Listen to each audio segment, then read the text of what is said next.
Olá, amigos da TV Com, boa noite. Estamos de volta para mais uma edição do programa CDL TV. Horário habitual toda terça-feira, nossa transmissão ao vivo até às 19 horas, aqui no canal 11 da NET CDL TV.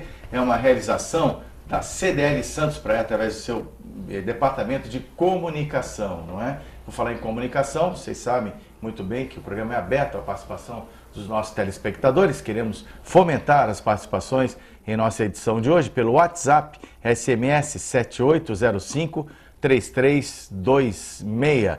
Temos também o e-mail tv@cdlsantospraia.com.br, o telefone fixo 3289-9495 ou o Facebook CDL Santos Praia, todos os canais aí disponíveis para você questionar os nossos participantes de hoje. E trouxemos dois convidados muito especiais para falar de saúde, questões relacionadas à nossa região, não é? E para isso apresento ele que é advogado, engenheiro, especialista em meio ambiente, gestor ambiental, José Geraldo Barbosa, vai estar conosco aqui no programa desta noite, juntamente com o médico infectologista e vereador da Câmara de Santos e mestre em saúde, o Evaldo Stanislau, conosco aqui também no programa de hoje, no CDL TV, e nosso comentarista, presidente da CDL Santos Praia, Nicolau Miguel Obeide. Dou boa noite primeiramente ao Zé Geraldo. Zé Geraldo, é um prazer tê-lo conosco aqui no nosso programa. Boa noite, Zé. Boa noite, senhores telespectadores. É uma honra estar aqui com vocês e, sobretudo, nesse local que há 10, ou melhor, quase 14 anos atrás, nós demos muita contribuição para que se transformasse um efetivo equipamento para a comunidade de Santos. É um prazer estar com vocês, em especial ao lado do meu amigo, professor Stanislau.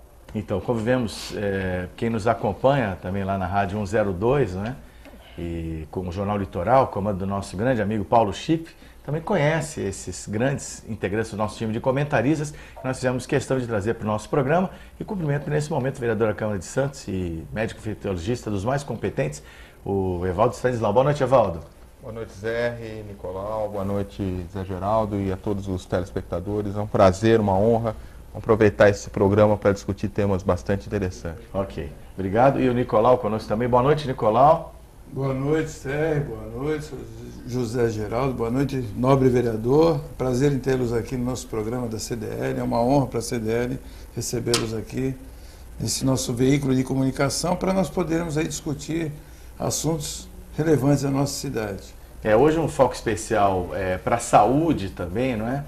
E entre outros temas que a gente vai debater hoje, somente essa epidemia do Ebola, que é notícia mundial. Nós temos aí a suspeita de um caso não confirmado no Brasil, felizmente, e vamos tocar assuntos inerentes a essa questão da saúde pública, que tem muito a ver com a questão ambiental também, né? A questão logística, por que não, né? Esse preparo todo. O Ebola não foi comprovado no nosso país, mas caso ele venha, nós temos que estar preparados. A gente vai falar sobre isso também. A população também é assustada, né? Verdade, também em relação a isso. Então nós temos aqui um especialista também que pode ou assustar mais ou assustar menos a população, né? Agora, Nicolau, pedir licença aos nossos convidados para falar um pouquinho da entidade, o CDL, né? São mais de 40 anos e que oferece vários benefícios aos lojistas. É interessante que, além dos 1000 filiados, né, que hoje estão ligados à Câmara, também possam juntar-se a nós, né? A CDL Santos Praia tem como missão apoio aos lojistas. Os lojistas, na realidade, nós temos associados a cidade inteira, mas nós temos duas CDL, a Santos, que é no centro, e a Santos Praia, que pega mais a parte da orla. Mas somos uma só, temos uma federação, uma confederação nacional, que inclusive é dona do SPC, e somos mais de 1.900 CDLs em todo o Brasil. E a missão principal da nossa entidade é lidar com o poder público, conversar para melhorias da cidade, para que possamos melhorar a vida do comércio, dos lojistas e, consequentemente, da população. Então temos aí, hoje nós estamos aí com mais de 1000 associados e somos respeitados pelo poder público e procuramos aí ajudar sempre o lojista, pois o comércio em Santos, se eu não me engano, é o que mais emprega. E nós, como é uma cidade que não tem indústria, nós temos aí mais de 4.000 estabelecimentos comerciais em Santos, um comércio bem atípico, porque nós não precisamos realmente na região, eu acho que é a única cidade que não depende exclusivamente da temporada. Nós temos uma vida própria dentro da nossa cidade, é óbvio que precisamos do turista, mas estamos sempre voltados aos problemas aqui da cidade e do comércio. Rapidamente, Nicolau, como é que foi o desempenho de vendas agora nessa data, o Dia das Crianças, né? O desempenho de vendas, as vendas realmente em comparação aos anos anteriores, elas não vêm vindo bem. Tivemos um decréscimo esse ano em comparação a outubro do ano passado, em torno de 5% a 6%. Uma medição que foi feita a nível nacional. Em Santos, alguns lojistas reclamaram até com uma queda maior nas vendas.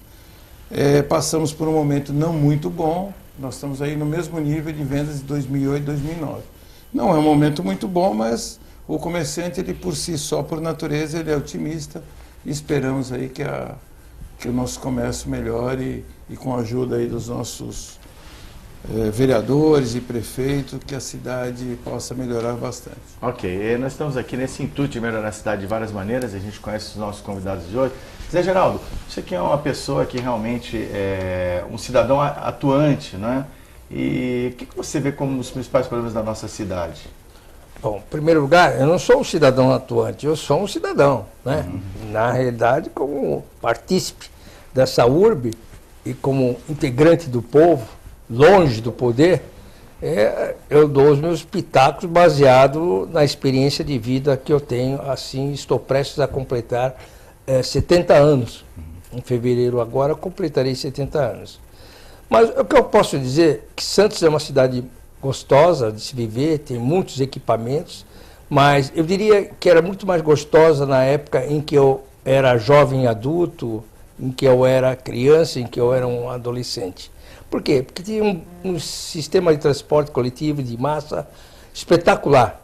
Talvez tivesse sido o melhor do Brasil naqueles áureos tempos, porque os horários dos equipamentos, no caso os bondes, eram os horários sharp time, os horários precisos, e nós nos deslocávamos para qualquer lugar dessa cidade e sempre combinando bonde com a pé, bonde indo a pé. Então isso também fazia bem para a saúde. O Evaldo sabe melhor do que eu, pode explicitar sobre isso, o quanto é importante também se andar.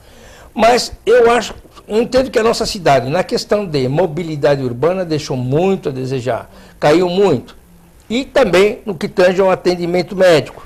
Embora tivesse tido um atendimento espetacular na época do Davi Capistrano, na qual ele introduziu sistemas de marcação de consulta por computador. Eu mesmo morava no Canal 5, tinha 3 filhos, 3 crianças aí, e era muito bem atendido pelo pronto-socorro da Zona Leste, no caso lá da Afonso Pena, e agendava as consultas, e praticamente meus filhos foram sempre acompanhados pelo pessoal do Davi naquela época. Então, não era excelente com todos os equipamentos que tem hoje, em termos de digamos assim, equipamentos de imagem mais sofisticados, mas em termos de prevenção de doenças, de controle, era muito bom. Isso aí no que tange à saúde. Agora, com todo esse tempo, com todas essas decisões que nós tivemos nas últimas administrações de Santos, eu entendo que essas decisões foram tomadas ao sabor das emoções, sem nenhum embasamento técnico. Então, se contesta uma série de coisas que foi feito aqui na cidade, desde a localização, por exemplo, do Museu Pelé. Eu não sou contra o Museu Pelé, mas o lugar onde ele está colocado, a maneira como ele foi feito e implementada, eu me torno um crítico, porque um equipamento espetacular tinha que ser colocado ao lado do criador, ou seja, a Vila Belmiro. Se na época nós tínhamos contratado, eu como era diretor do Santos, uma empresa para fazer esse estudo, a empresa que fez o Museu do Futebol em São Paulo, e essa empresa definiu que a melhor localização seria ali na Vila Belmiro, e nós tínhamos feito todo um planejamento, e existe esse planejamento, foi feita a exposição na época para a diretoria presidida pelo Marcelo Teixeira, mas não fizeram isso, e aí uma pessoa que é fora do Santos, que não entende nada da vida do Santos Futebol Clube, entendeu que deveria ser ali. Quais as razões, eu não sei porquê, mas colocaram ali. Mas o museu, desculpe me interromper, o Museu Pelé, as obras chegaram a se iniciar ali no emissário submarino, não sei se o senhor está lembrado. Não, esse é o caso do Beto Mansur. Isso aí né, foi uma pelo tentativa do Beto Mansur. Que aí foi embargado, né? Eu me refiro à atual obra que tinha sido orçada em menos de 10 milhões e alcançou o preço hoje de 50 milhões, não é? Então, essas coisas eu coloco. Outras coisas que eu também coloco, depois da Constituição de 88, uma série de coisas dessa cidade aconteceram. Por exemplo, o Davi foi o primeiro prefeito neste país a construir acesso nas calçadas para os cadeirantes, não sei se vocês se lembram. Ele fazia de uma maneira não muito agradável sob o ponto de vista de estética, mas ele fazia funcional. Essa cidade foi invadida por quebrar meios fios e dar acesso a todas as pessoas. Então, isso na época, eu comecei a entender quem era Davi Capistrano. Ele foi uma referência comecei mundial a estudar. em política pública de saúde. Vamos deixar bem claro, eu não sou filiado ao PT, não sou filiado de nenhum partido, eu sou um cidadão. Sou um cidadão que quer ver o melhor para a nossa cidade e sou de origem humilde, portanto, eu tenho que pensar o que é melhor. Outra coisa que caiu muito nessa cidade, e depois desses prefeitos todos que tiveram, eu quero dizer o seguinte, que na época em que eu tive um irmão prefeito, Paulo Gomes Barbosa, ele foi o alcaide que maior número de habitações construiu na região. Ele construiu cerca de 15.500 unidades. Pode ir lá na Coab e conferir. Foi o Paulo que lançou. Se você somar Davi Capistrano, Justo, Thelma, Papa 1, Papa 2, Beto 1, Beto 2, não dá mais do que 7 mil e poucas unidades. E é essencial numa cidade que tem 29 quilômetros quadrados, nós darmos o fim às mazelas que nós temos em termos de habitação. Por exemplo, eu como santista me sinto incomodado toda vez que eu vou ao centro e vejo aquelas pessoas morando num cortiço. Talvez eu seja mais sensível, porque eu morava num porão no Morro do Pacheco, eu e meus 4 irmãos e minha mãe. E meu irmão Paulo tinha sensibilidade. Eu gostaria que o prefeito atual, filho do meu irmão, portanto meu sobrinho, tivesse essa sensibilidade e alcançasse isso. Era um desejo meu, pessoal. Toda hora falo isso no rádio, falo na televisão, não estou satisfeito. Embora tenha sido projetado e assinado o contrato para 5.500 casas, é muito pouco, porque existe um programa aí em Brasília, chamado Minha Casa Minha Vida, que tem verba suficiente. O que não tem em Santos é projeto. Não tem projeto? Qual a dificuldade de Santos? Ah, falta área. Caramba, vamos gastar dinheiro para desapropriar a área para construir. Não se gasta dinheiro para desapropriar, só gasta dinheiro para abrir rua, para pedestre. Nós temos que gastar dinheiro para desapropriar, para dar condição de vida ao povo. Temos também aquela parte de Santos Continental, precisamos colocar gente lá, dá para construir. Agora, por que não se faz isso? E tem outras coisas também que eu gostaria de falar, e à medida que se for falando, a gente vai... Eu não quero monopolizar o programa, de maneira nenhuma. Mas eu gostaria de ser mais muito bem falado, questionado e levanta a bola para o doutor, um especialista em saúde pública. Então. Eu sou apenas um curioso que um dia resolveu estudar a disciplina jurídica dos hospitais filantrópicos. E por aí eu posso conversar com vocês. Perfeito. E o Evaldo Stanislau também, porque nós trouxemos aqui o Zé Geraldo, que é sempre apto a falar sobre vários assuntos, né?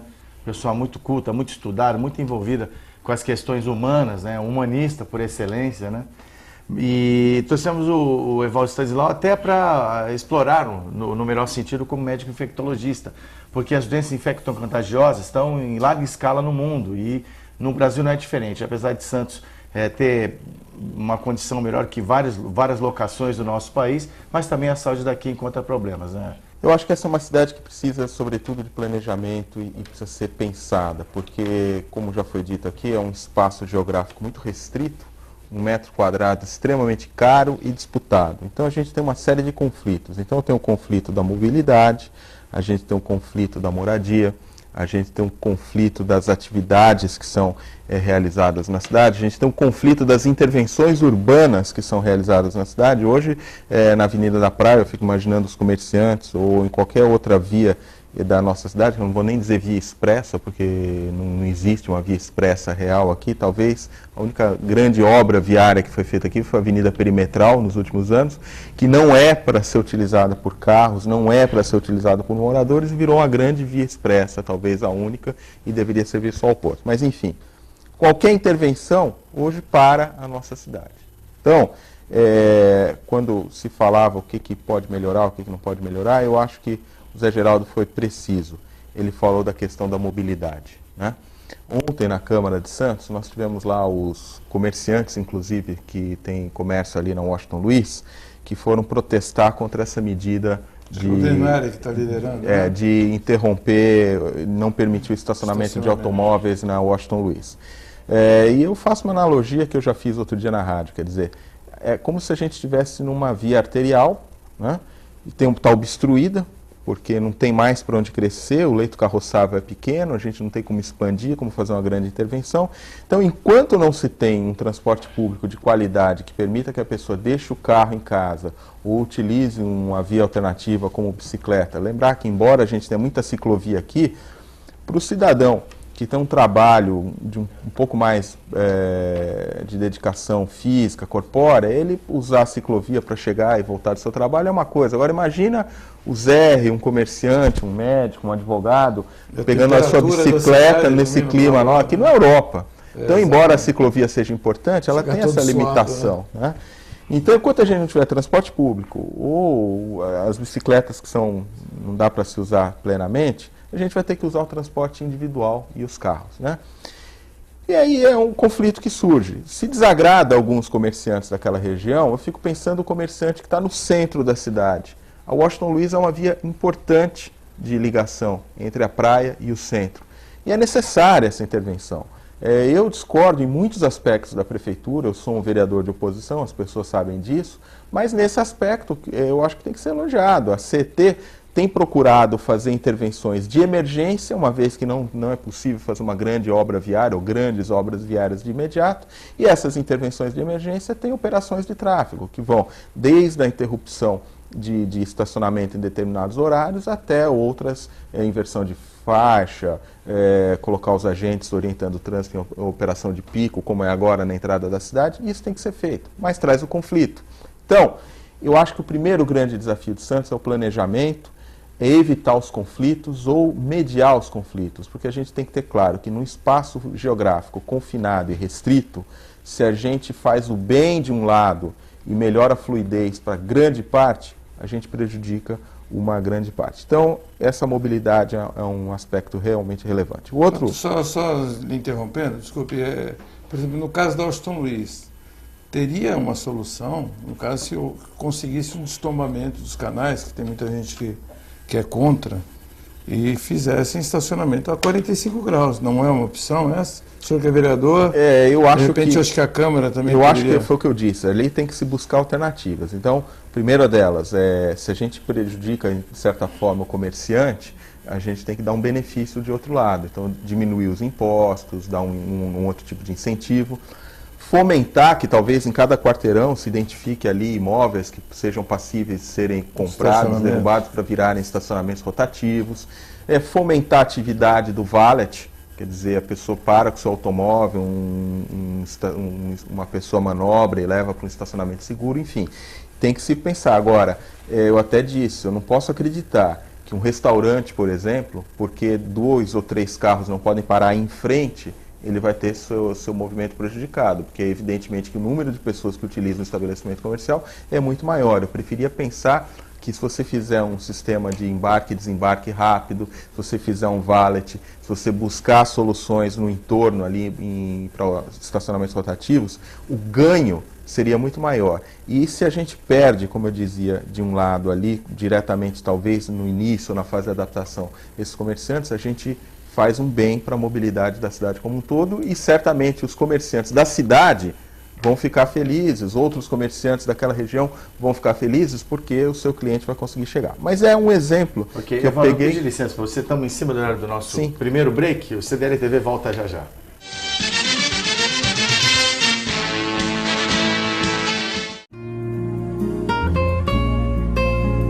Doar sangue é um ato de solidariedade, cidadania e amor. Faça parte dessa ideia. Seja você também um doador. Doe sangue. Dê um presente de vida a quem necessita. Apoio TVCom. Quer saber mais sobre mercado de trabalho e gestão de pessoas e desenvolvimento? Então assista o programa Talentos em Foco. Toda quinta-feira às 9 da noite, programa inédito. E às terças-feiras a reprise, às 4 horas da tarde.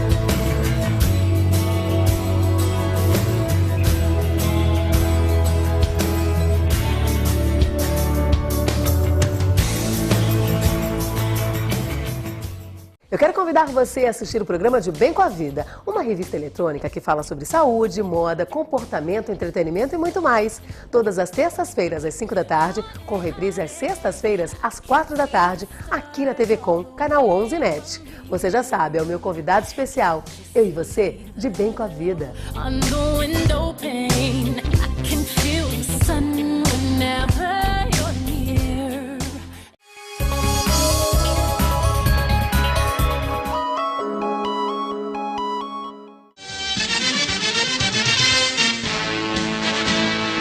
De volta no programa CDL TV, da CDL Santos Praia, pelo setor de comunicação. Convidados de hoje, o gestor ambiental José Geraldo Barbosa. Temos também aqui o vereador da Câmara de Santos e médico infectologista Evaldo Stanislau. E o Nicolau Miguel Beide, presidente da CDL Santos Praia, mas aqui no papel de comentarista fixo do nosso programa. Nós encerramos o primeiro bloco falando da proibição de estacionamento nos canais.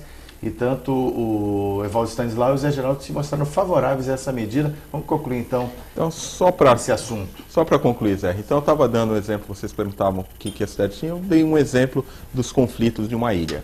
E aí, entrando na parte da saúde propriamente dita, saúde em Santos é uma situação bastante delicada, né? Aliás, saúde no mundo todo e no Brasil. Por quê? Porque saúde é que nem catedral, nunca está perfeito, nunca termina a obra, né? Quanto mais você investe, mais você vai ter que investir. Quais são os desafios? Primeiro, as doenças novas. Então, nós vamos falar daqui a pouco do ebola. Então, acho que está todo mundo calmo, está todo mundo tranquilo, daqui a pouco começa uma epidemia de ebola. Daqui a pouco tem a epidemia da dengue que volta. Então, as doenças emergentes e reemergentes. Um outro desafio é o desafio tecnológico.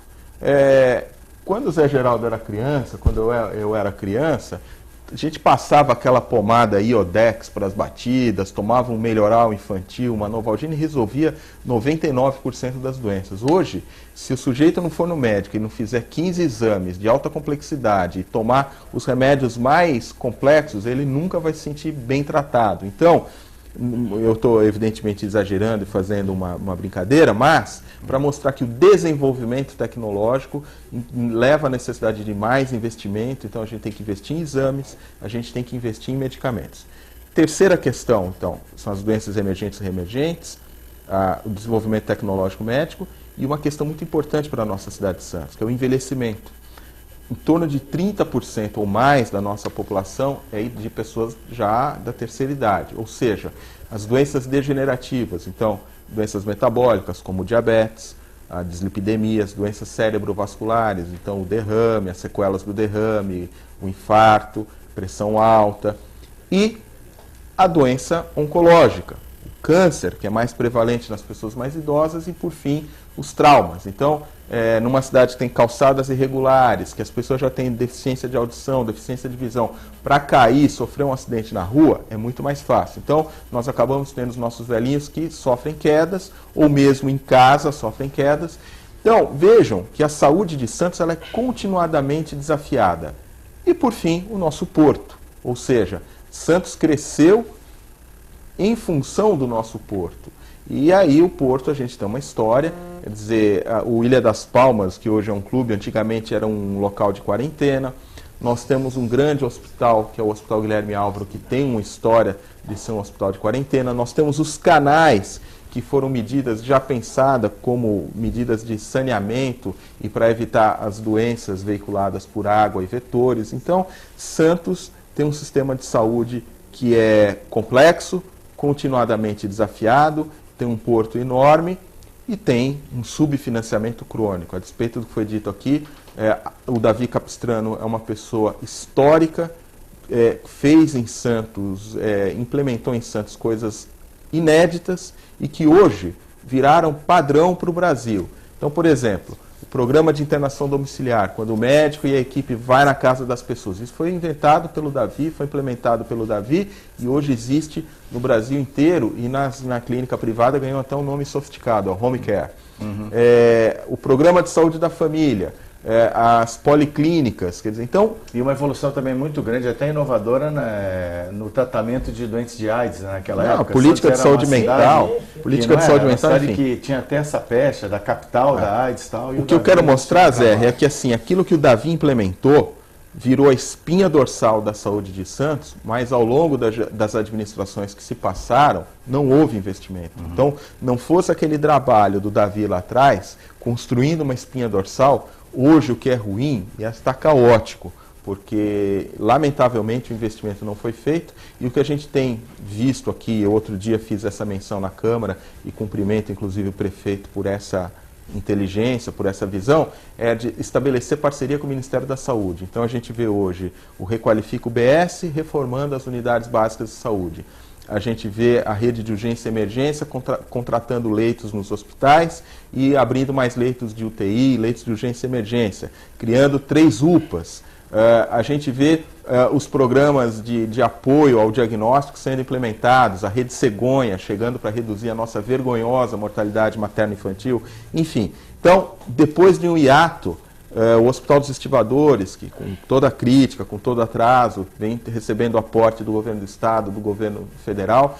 Então a gente vê voltar a ter uma perspectiva graças às parcerias estabelecidas de maneira inteligente. Mas só uma pergunta. Você não acha que Santos também é uma cidade muito sacrificada em função das cidades vizinhas não terem nenhum suporte hospitalar? Posso só colocar uma pergunta para colocar o Zé Geraldo na discussão, que ele fala muito da questão de recursos para a saúde nunca são suficientes, mas também falta gestão, né? O Zé Geraldo toca muito nessa tecla, e aí vocês também complementam o Evaldo com essa questão de Santos absorver atendimento de outras cidades da região. Absorve desde o Vale do Ribeira até...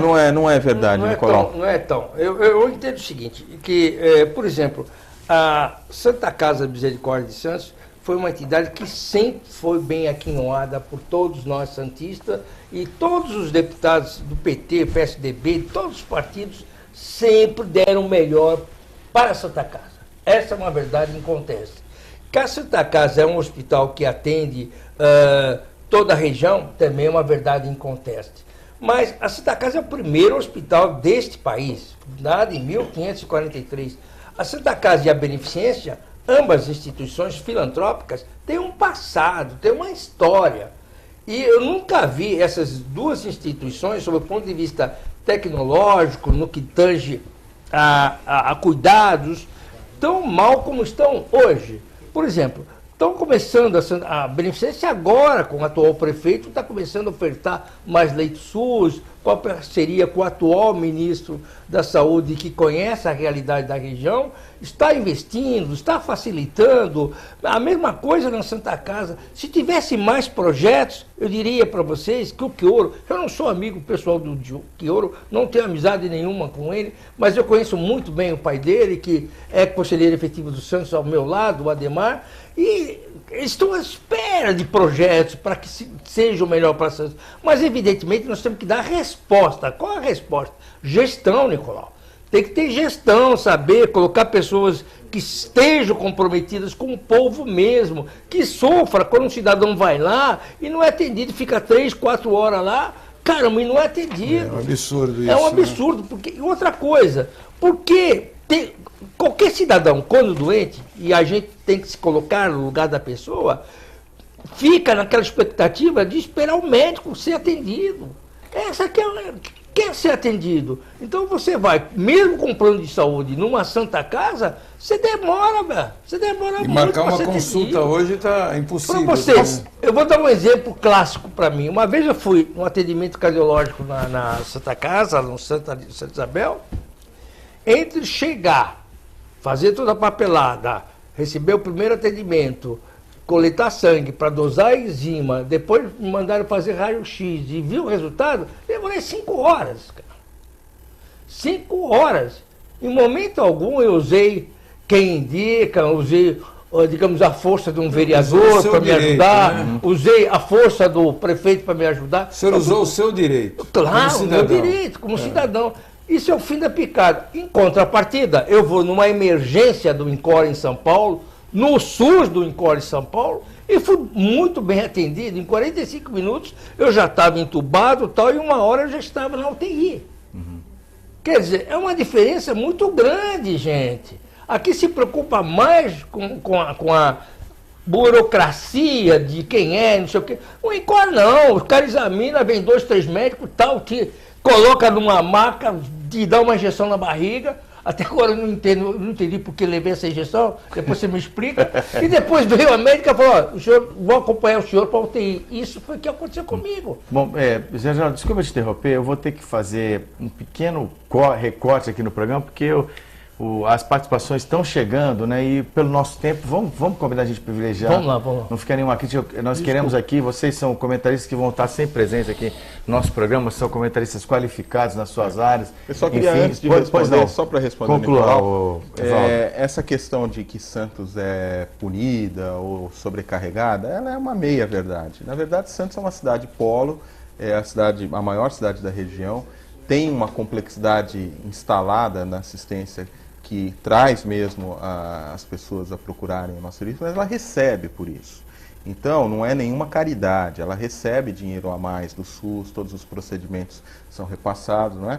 E, entretanto, da mesma maneira que Santos recebe de algumas regiões daqui, como, por exemplo, na vizinhança de Cubatão, a gente tem pessoas que recorrem, que moram ali na Lemoa e tudo mais, que recorrem a Cubatão.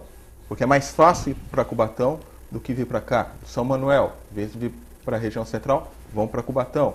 Mas então, a qualidade também dos hospitais não, de Santos é a questão do melhor. acesso. É uma região metropolitana.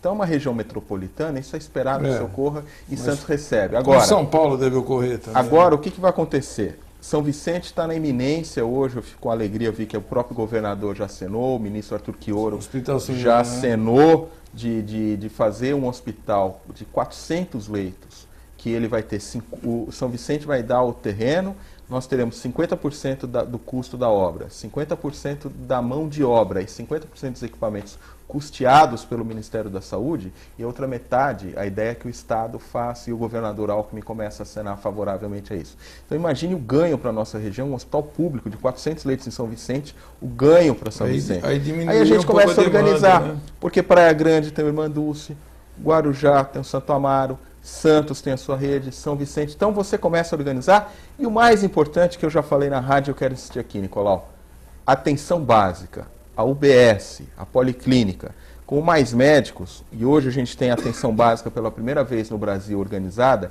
em vez de sujeito ir no pronto-socorro ou no hospital para ser atendido de uma coisa que é ambulatorial, ele é atendido na unidade de saúde. Com isso, um pouco mais de 1 ano de implantação do Mais Médico já reduziu em pelo menos 20% a demanda pelo serviço hospitalar. Por quê? Porque procuravam o hospital de maneira equivocada e agora isso é resolvido na atenção básica. Então, é uma série de investimentos. Santos não é coitadinha, Santos cumpre o seu papel de cidade polo, recebe para isso e muitas vezes, lamentavelmente, isso é desculpa de mau gestor, como dizia, para justificar o injustificável. Ok, bom, temos as perguntas dos telespectadores, vamos mandar no último bloco do programa, que é daqui a pouquinho, né? Vamos deixar o break então para depois? Vamos deixar o break. Vamos seguir com o programa então. Bom, então, estamos aí oficialmente derrubando o break, dada aí a importância dos temas, a participação dos nossos telespectadores, né? Bom, temos perguntas aqui no Skype, mas também tem uma importante aqui, já veio de antemão, do Milton Jorge, participou conosco, né? E ele já vai entrar numa das pautas da gente de hoje, né? Milton Jorge pergunta: estamos aptos a receber em nossos portos, e principalmente no Porto de Santos, tripulantes oriundos das regiões endêmicas? De que forma está ocorrendo a identificação e segregação de prováveis humanos com ebola? Quais hospitais da região estão preparados para receberem pacientes com os sintomas desse vírus? Eu já emendo a pergunta se realmente o ebola já gera toda essa preocupação, mesmo com esse caso que agora não foi confirmado. Não. O ebola é uma doença viral, não é endêmico, é epidêmico, é uma epidemia que está ocorrendo na África. Ele é tão letal e os locais onde são o epicentro da doença, eles são tão desprovidos de um mínimo de acesso que as pessoas têm muita dificuldade até de se deslocar de lá. Então, por isso que acaba se concentrando muito na África, e o foco de contenção da doença é lá na África, no local onde estão ocorrendo os casos em maior número e onde é o epicentro da epidemia, né? Existem barreiras para se sair, quer dizer, não existem voos diretos da África para o Brasil. Então você tem uma primeira triagem, que é nos países de saída, onde pessoas que têm os sintomas não vão poder embarcar. Depois tem nos países onde ocorre a escala, e depois vai ter a barreira aqui na entrada no Brasil, no caso da via aérea. Lembrando duas coisas que são essenciais. Primeiro, o vírus ebola não se transmite pelo ar. Ele tem que ter contato pessoa a pessoa, ou em superfícies, ou com substâncias corpóreas oriundas, então excretas, sangue, enfim, materiais tocados por essas pessoas e contaminados. Então precisa ter um contato com a pessoa, com fluidos orgânicos ou com materiais que tenham sido manuseados por essas pessoas. E mesmo assim, o contato de maior risco, ele tem que ser muito próximo e com sangue, né, ou secreções. Então, não há transmissão aérea. O fato, se eu tivesse ebola e o Zé Geraldo não tem ebola, eu não transmitiria pelo ar aqui para o Zé Geraldo o ebola agora. Então, não se transmite pelo ar. Segunda informação importante: o ebola só se transmite quando a pessoa está com sintomas. Então, suponha que eu saí de um país que tenha casos de ebola e não estou sentindo nada. Eu vou chegar no Brasil, 10 dias depois eu começo a sentir um sintoma. Nesse período onde eu viajei, me desloquei, entrei em contato com pessoas, eu não transmiti ebola, porque a doença só se transmite na presença de sintomas, ela não se transmite no período de incubação. Dito isso, vamos voltar para o porto. Existem protocolos internacionais que são bem estabelecidos. O capitão de um navio, todo dia, em determinado horário, ele é obrigado a fazer um contato com o porto mais próximo de referência e dizer como é que está a saúde da tripulação. Olha, tenho aqui 20 tripulantes, nenhum está com nenhuma queixa. Muito bom. No dia seguinte, se ele falar, olha, eu tenho 20 tripulantes e um começou a apresentar febre, esse navio já entra no estado de alerta, vão ser adotadas medidas de contenção e quando ele chegar no porto, uma equipe preparada já vai fazer a avaliação do caso. Se for um caso suspeito, evidentemente todo o protocolo de isolamento vai ser tomado. Na nossa cidade, nós não temos um hospital de referência para essa situação. O protocolo para o ebola, especificamente, ele vai tirar a pessoa daqui e já vai levar direto para o hospital de referência, que no nosso caso é o Emílio Ribas, em São Paulo, né? Os exames confirmatórios serão coletados e serão feitos no laboratório de referência, que é no Pará. E aí a pessoa deve pensar, pô, mas está em Santos, vai fazer exame no Pará? Não, mas é porque o exame é de alta complexidade. No Pará tem um laboratório de excelência do governo. Então, se aumentar o número de casos, vão se ampliar esses laboratórios. Do contrário, vai se fazer lá no Evandro Chagas, que está preparado. Então, em resumo, eu queria dizer para o telespectador que fez a pergunta que há muito medo, muitas informações que não são adequadamente utilizadas. As pessoas têm agido algumas vezes até de má fé para criar um tumulto, até para criar situações trabalhistas, forçar a barra, mas não se preocupem. Em suma, o ebola, a Organização Mundial da Saúde, a Organização Mundial da Saúde, o Ministério da Saúde, as autoridades sanitárias do Estado e do município estão trabalhando em sincronia, estão bem informadas, treinadas, e esse caso suspeito que houve no Paraná foi a prova de que tudo funciona como se devia. Ao contrário dos Estados Unidos, hein? Quero ressaltar aqui que o sujeito chegou, foi no hospital, falou que vinha da África, que estava com febre, a enfermeira que o atendeu dispensou, ele tinha vindo da Libéria, ficou 2 dias ainda doente, até que voltou ao hospital e acabou falecendo. Então veja que nos Estados Unidos houve uma falha grave. Eu queria aproveitar a sua experiência nisso aí. Eu também, diante de aquilo que eu tenho lido, diante de constantes debates que eu tenho visto e participado, eu entendo que dificilmente o ebola entra aqui no país. Dificilmente, eu estou convicto disso. Porque o nosso sistema médico de controle é muito eficiente. Mas, por outro lado, como santista, mais uma vez, me incomoda, vereador, porque o senhor deve saber, há 10 anos atrás, eu tive notícia, depois eu perdi o contato com essa pesquisadora, doutora Patrícia Medrado, do Hospital das Clínicas de São Paulo. Ela era uma pesquisadora e ela muitas vezes veio aqui me questionar, me perguntar quantos óbitos tinham acontecido por portadores de câncer aqui na Beneficência. E eu fiquei intrigado e falei, mas doutora Patrícia, por que a senhora faz isso? Eu estou fazendo em todos os hospitais da região. E naquela época ela descobriu que Santos tinha uma alta incidência de câncer de cabeça e pescoço e pulmão. E ela me deu uma explicação, e depois eu não mexi mais com isso, porque eu não saiu fora da minha pauta de trabalho profissional, e ela me disse que era a poluição. Mas não é a poluição, logo que se pensa na poluição originária de Cubatão, não é nada disso, da siderúrgica, não. Ela me disse o seguinte: Santos tem uma insularidade muito alta e que quando abastecem os carros, o processo de abastecimento dos carros ao ar livre, o sol batendo, produzia óxido de nitrogênio, que era altamente cancerígeno. E eu fiquei assustado na época, não tomei providência, não falei nada, mas eu pergunto ao senhor, nós temos dados hoje aqui em Santos que reflitam, que mostram, por exemplo, nós temos 2 faculdades de medicina, a Lusíadas e a Unimes. Será que ninguém se preocupa com isso, doutor? Por exemplo, será que os nossos corpos clínicos da parte de pesquisa, dos nossos hospitais, ou serviço de verificação de óbitos, não dá notícia sobre isso? Qual a quantidade de... Porque isso é uma... Na minha opinião, se isso for verdade, que eu estou falando, é uma verdadeira epidemia na cidade, que tem como solucionar. E ninguém... E tudo se passa... Desculpe, Zé, tudo se passa como se nada se passasse. Eu não tenho aqui, Zé Geraldo, os números de câncer de cabeça, mas a prevalência de fato é alta, mas aí é multifatorial. Passa um pouco pela questão ambiental, como você coloca, passa muito pela questão demográfica, de nós termos uma população envelhecida e a gente sabe que o câncer é uma doença mais envelhecida, e passa também pela nossa condição de fazer o diagnóstico precoce e tratar. Então o que acontece? A gente perde a oportunidade de fazer o diagnóstico precoce quando as pessoas entram no serviço de saúde para ser tratadas, já estão numa fase avançada da doença, e aí a gente acaba tendo não só uma prevalência alta, como também uma letalidade alta, né? Então, certamente passa por esses 3 fatores: o ambiente que você levanta, a questão demográfica e a questão da assistência. Pedir licença a vocês, a gente tem um questionamento, a gente foi às ruas também, como a gente combinou para a gente privilegiar os telespectadores. Vamos a uma pergunta do nosso telespectador aqui, especialmente para a equipe da CDL TV. Eu uso o SUS, preciso do SUS, mas tenho tudo para reclamar dele. Nada, eu acredito que não só eu, como muita gente está muito descontente com ele, porque é um atendimento péssimo.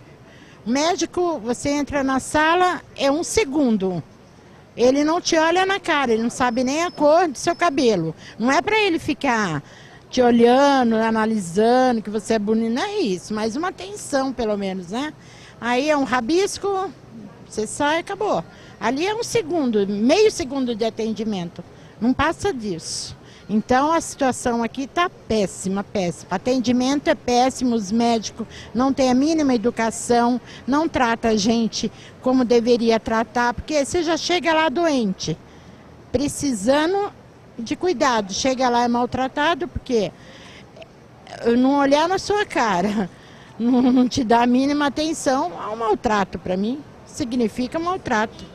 Então eu estou muito triste com a cidade de Santos. Eu gostaria muito que eles fizessem alguma coisa pela saúde. Aí, a queixa da nossa moradora de Santos, muito decepcionada, né?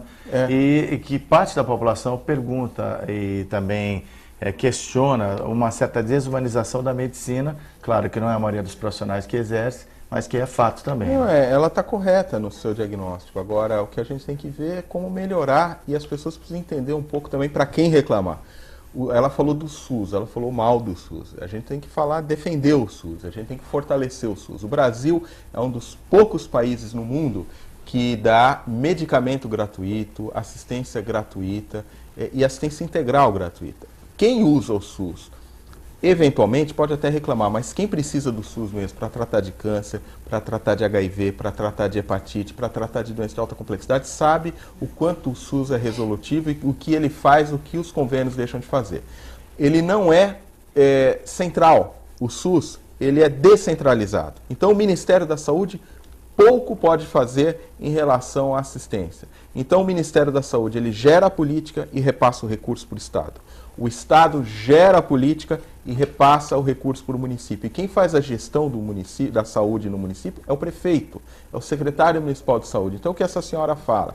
Falta médico, a fila tá grande, há uma desorganização, isso é culpa do município. Então, é a cidade que tem que se organizar. Então, isso é uma coisa boa. A descentralização, porque aí o que essa senhora deve fazer? Recorrer ao Conselho Municipal de Saúde.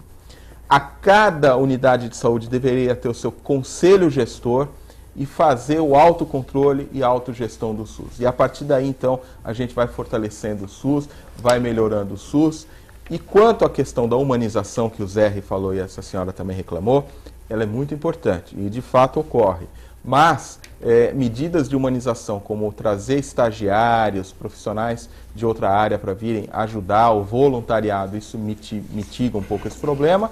E como a gente falou agora há pouco, a melhoria da atenção básica com os médicos de dedicação exclusiva, o programa Mais Médicos, que permite que tenha isso que ela falou, o olho no olho, o contato e a relação médico-paciente fortalecida, e quiséramos nós que isso pudesse ser ampliado para todos os níveis da assistência. Faz muita diferença. Só o Nicolau está aqui, está que nem quem marca uma consulta, está esperando um tempão para participar. Vou pedir licença a vocês.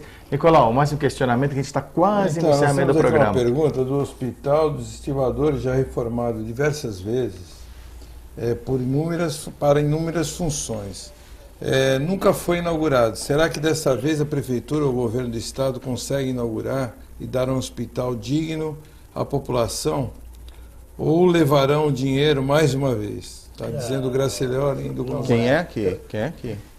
É Graceloren do Gonzaga. Rapidamente. Graceloren não é a Prefeitura e o Governo do Estado, é a Prefeitura, o Governo do Estado e o Governo Federal através do Ministério da Saúde. E o que a gente tem visto, e eu tenho sido um fiscal bastante assertivo disso, é que depois de muito tempo, com um projeto que o prefeito Papa fez, que foi inepto, um projeto inepto, é uma palavra elegante para falar, desprovido de inteligência, custou R$850 mil para o município de Santos que a Prodesan fizesse esse projeto, que tinham mais de 250 erros grosseiros de vigilância sanitária, precisou ser integralmente refeito, levou a um atraso, mas finalmente essa obra começou, tem caminhado, a gente imagina que vai ser concluída. Por quê?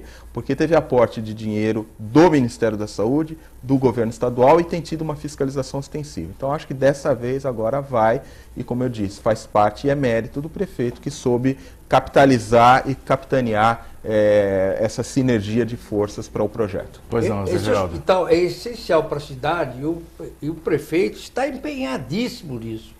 Ele nunca me falou, mas eu, através das reportagens que eu tenho lido, através dos auxiliares dele, ele está empenhadíssimo. Esse hospital nós necessitamos e ele está bancando tecnicamente, buscando recursos em nível federal, em nível estadual, em nível também da prefeitura, com a presença constante do vereador aqui, Stanislau, cobrando. Então, esse hospital vai sair, e não vai sair como o projeto anterior fez, que foi... Quando ele disse projeto inepto, significa projeto incompetente. Inadequado, Não, inadequado é uma palavra muito elogiosa.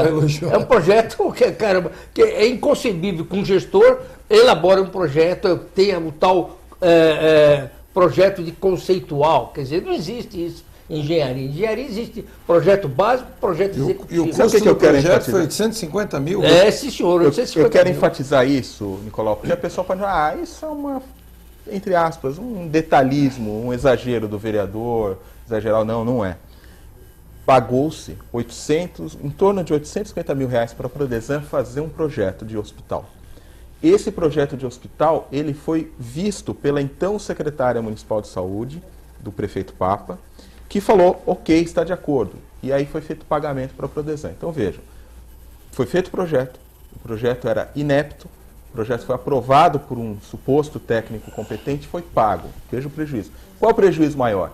O atraso decorrente de tudo isso, que o projeto precisou ser refeito, não estou nem falando do dinheiro, e as vidas. Porque cada minuto que se atrasa a abertura de um hospital ou de um equipamento de saúde, são pessoas que estão morrendo no corredor do pronto-socorro esperando uma vaga de hospital que não existe. E que se não fosse essa má condução, essa má gestão, já estaria aberta ou menos atrasada. Então, na via final, a incompetência na gestão da saúde resulta em mortes. O cidadão que morre, não morreu porque Deus quis, morreu porque houve incompetência na gestão. E existe um prazo, uma isso que eu ia previsão perguntar, de entrega desse hospital, como o Zé Geraldo pontuou, é muito importante. Diz que 2016, né? Diz que em 2016 a parte física e estrutural estará pronta, resta saber a questão de equipamento, pessoas para trabalhar, enfim.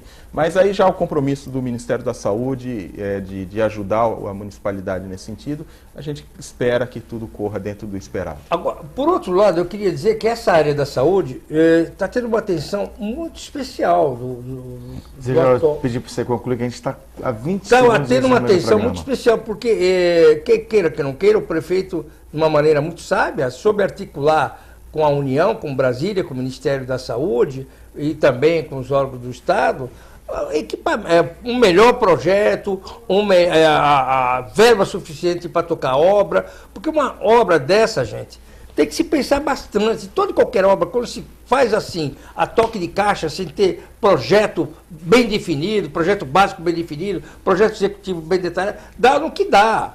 Então nós temos que fazer as coisas bem feitas. Então eu quero parabenizar não somente ao prefeito, mas também ao Ministério da Saúde e ao governo do Estado, para que eles efetivamente implementem esse equipamento o mais rápido possível para a cidade. Ok. Zé Geraldo, gestor ambiental, muito obrigado pela presença. Evaldo Stanislau, também médico infectologista. Vereador da Câmara de Santos, obrigado. Gostaríamos de ter vocês em outras oportunidades também, aqui no CDL TV. Né? O tempo exatamente. Nicolau, boa noite. Boa noite. Reprise desse programa, sábado às 19 horas.